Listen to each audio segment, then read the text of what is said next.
Up भव में आप सबका हृदय से स्वागत है। नमो बुद्धाय। तो अपनी ज्ञान मार्ग की साधना को आगे बढ़ाएंगे और आज हम जानेंगे कि ध्यान के दौरान हमें किन किन बातों का ध्यान रखना चाहिए।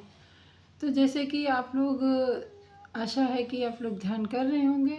नहीं कर रहे हैं तो शुरुआत कर दीजिए। अगर सोच रहे हैं तो उस पर अमल करिए, क्योंकि सिर्फ सोचने मात्र से कुछ नहीं होता। हाँ, कहीं कहीं पे सोचने का कार्य करते हैं और फिर आगे कार्य करते हैं, परंतु कभी कभी लोग सोचते ही रह जाते, तो ऐसा मत करिए। और अगर आपको विधि पूर्वक ये ध्यान साधना करनी है तो आप केंद्र विपश्यना केंद्रों से संपर्क करिए। ये महाराष्ट्र में बड़े लेवल पे भी हैं, छोटे तबके में भी हैं, और ये अपने भारत देश में हर राज्य में है। तो आप, मोबाइल तो सबके पास रहता है, गूगल पे सर्च करिए, अपने आसपास के विपश्यना केंद्र से संपर्क करके और ज़रूर से ज़रूर अपने ये केंद्रों में जाके आप विपश्यना कर सकते हैं। क्योंकि वीडियो में उतना आपको ज्ञान नहीं मिल पाएगा या उतनी वो अनुभूति नहीं मिल पाएगी। सीखने वाले तो अपने से, क्योंकि बुद्ध भगवान ने तो अपने से ही सीखा था।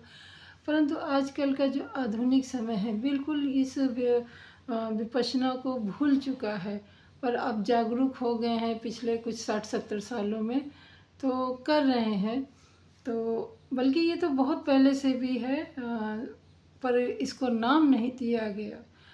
और इसके विषय में जाएंगे पीछे तो बहुत जानकारी है, परंतु हमें यहाँ पे ध्यान देना है कि जैसे कि महाराष्ट्र में इगतपुरी में है, बोरीवली में है, बहुत बड़ा विपश्यना केंद्र है। वहाँ पे बुद्ध जी के जो अवशेष हैं वहाँ पे उस धम्म में रखे हुए हैं। तो आप वहाँ जाके अनुभव कर सकते हैं कि सच में बुद्ध क्या है। और अभी मैं तो गई हूँ, सीखा है वहाँ पे, और तभी वो अनुभव नहीं हुआ। उसके 10 साल या 12 साल के बाद मुझे अभी कल एहसास हुआ कि मुझे वो जब मैं पूरा गोलाकार है, बहुत बड़ा सा कमरा, उसमें करीब, संख्या तो नहीं मुझे पता है, बहुत मतलब हजारों की संख्या में एक साथ विपश्यना कर सकते हैं। गुरुजी बैठते थे, काफ़ी अच्छी व्यवस्था है।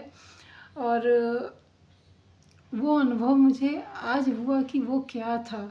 उस समय तो मैं डर गई थी, परंतु अभी मालूम हुआ कि मेरे साथ जो भी हुआ था अच्छा हुआ था। आप लोग क्या सीख रहे हैं? आप कमेंट भी नहीं करते हैं कि कैसा अनुभव हो रहा है। और जब हम अपना सांसों पे ध्यान देते हैं तो हमें क्या अनुभव होता है? आपका मन कहाँ कहाँ भटकता है? आपका सबसे ज़्यादा मन भूतकाल में जाता है या भविष्यकाल में जाता है? क्योंकि जब तक आप कमेंट नहीं करेंगे या अपने मन की जिज्ञासाएं पूछेंगे नहीं, अगर हमसे नहीं पूछना चाहते तो आप किसी केंद्र में जाके, या कोई ऐसा विपश्यी साधक हो जो सच में मन को साध रखा हो, उससे भी जानकारी लें। मतलब अगर कुछ आप में क्या बोलते हैं कि कुछ संशय है, कुछ सवाल उठ रहे हैं, तो उनका निवारण करना बहुत ज़रूरी है। तभी आप विपश्यना में आगे बढ़ पाएंगे, अपने मन को साध पाएंगे। तो आशा है कि आप लोग थोड़ा इसको सीरियसली लेंगे और इसको हल्के में ना लीजिएगा। ध्यान करिए, अपने आप को संभालिए, क्योंकि आज का जो दौर चल रहा है वो अगर आपने मन को नहीं संभाला तो आपके भटकने के बहुत ज़्यादा चांसेस हैं। क्योंकि ऐसा समाज होता जा रहा है, हमें लगेगा कि हम समाज के अनुरूप जो कार्य करेंगे तो सही होगा, पर ऐसा नहीं है। क्योंकि मन बहुत चंचल है, बहुत जल्दी भटक जाता है। और ये आपको भ्रमित भी, आप अगर सोचेंगे भी कि ये रास्ता गलत है, ये नहीं जाना चाहिए, तभी पे आपको मन आपको भटकाएगा और ऐसी जगह पे घसीट के लेके जाएगा जहाँ से आना आपको बहुत मुश्किल है।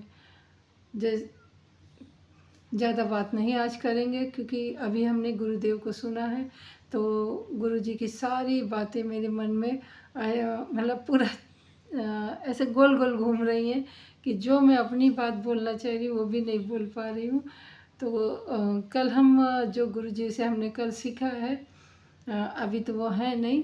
और हाँ, ये जो इगतपुरी में है और बोरीवली में है, उनके जो संस्थापक हैं जिन्होंने ये बनाया, बर्मा से ये लेके आए ये ज्ञान, और इनके गुरुजी भी जो थे वो बर्मा के ही थे। काफ़ी ये समृद्ध परिवार से थे इसके लिए, और ये व्यापारी थे इसके लिए ये वहाँ जा पाए, और इनको जब ज्ञान हुआ तो वहाँ से वो विद्या लेके आए। ये हम लोग के लिए बहुत एक मतलब उद्धार का काम उन्होंने किया, और उन्हीं को एक्चुअली में मैं गुरुजी मानती हूँ। अभी उनका देहावसान हो चुका है, और ये तो नहीं मतलब नहीं मालूम है कि उन्होंने निर्माण पाया कि नहीं पाया, पर हाँ जी 35-40 साल तक उन्होंने ये विपश्यना की, और जन उद्धार के लिए उन्होंने इतने बड़े बड़े विपश्यना केंद्र बनाए। बहुत जगह छोटी छोटी उनकी संस्थाएं भी हैं। तो ऐसा जनहित में कार्य किया, और बहुत से लोगों को एक मुक्ति का मार्ग बताने में वो सफल हुए। तो कह सकते हैं कि उनको निर्वाण ही प्राप्त हुआ होगा। तो कृपया करके आप अपने आसपास के विपश्यना केंद्र में ज़रूर जाइए। बस मैं अभी इतना ही कहूँगी। मिलती हूँ कल अपनी अगली वीडियो में, और तब हम गुरुजी से क्या सीखा हम उस पर चर्चा करेंगे। तब तक के लिए नमो बुद्धाय।